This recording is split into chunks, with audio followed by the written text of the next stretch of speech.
E agora vamos para os destaques finais do Jornal da Manhã. Destaque final do professor Marco Antônio Villa.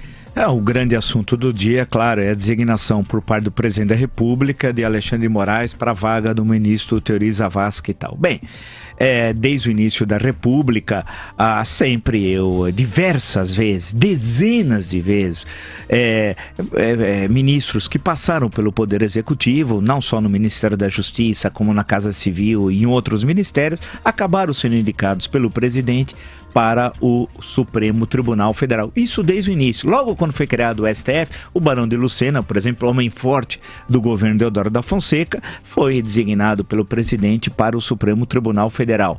E assim foi indo, né? O caso de Campos Salles e o Epitácio Pessoa, que à época tinha 36 anos, um ano a mais do que o mínimo necessário, né? Já na época era acima de 35 anos, hoje é estabelecido que é acima de 35 e menos que 65. Isso é uma questão mais recente da Constituição de 1988. Lembrei de um caso de um grande ministro do Supremo Tribunal Federal, Vitor Nunes Leal, que foi designado em 1960, ficou até 1969, quando foi cassado pelo adicional número 5, foi designado por Juscelino Kubitschek e tinha sido ministro da Casa Civil até o ano anterior, até 1959, e deixou uma obra muito conhecida na área da ciência política, que é condição indispensável para qualquer pessoa que estuda o Brasil, que é o coronelismo inchado e voto. Lembra que Nelson Jobim, no governo Fernando Henrique Cardoso, era ministro da Justiça quando foi designado pelo Supremo Tribunal Federal. Portanto, isso não é uma novidade. A grande questão, que não é porque é uma novidade que tem que ser sempre assim. Não há uma jurisprudência sobre tal. É verdade. Agora, a grande questão é que espera-se que o Senado cumpra suas atribuições constitucionais e faça efetivamente uma sabatina. Vale a pena até o nosso ouvinte comparar o que vai ocorrer agora nos Estados Unidos, que tem um novo ministro designado pelo presidente Trump, que é para a Suprema Corte. Vocês acompanhem como é que vão ser as sabatinas, e não é uma só, né, lá nos Estados Unidos, e comparar com o que nós assistiremos aqui no Brasil.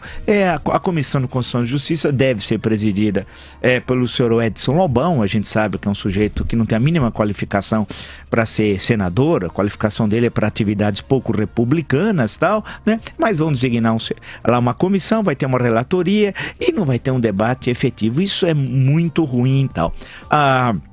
Porque é ruim para o próprio ministro e é ruim para a República, fundamentalmente. A gente gostaria que tivesse uma sabatina de coisas sérias. Eu acompanhei diversas sabatinas, sempre fiquei horrorizado, na verdade, com a forma como eles eram sabatinados. Eram elogios, como se o senador temesse daquele futuro ministro do STF que um dia alguma ação chegasse para aquele ministro e ele pudesse de alguma forma falar, foi aquele que me criticou, etc. Então agora vai ter a vingança. Isso não tem nada a ver. Quando alguém tem de chegar à Suprema Corte, ele tem de pensar que ele não é indicado pelo presidente XYZ, mas ele é ministro da Suprema Corte Brasileira. Vamos ver o que é que vai acontecer agora com Alexandre de Moraes, que tem os seus méritos jurídicos, é sabido, é professor, trabalha na área de direito constitucional, né?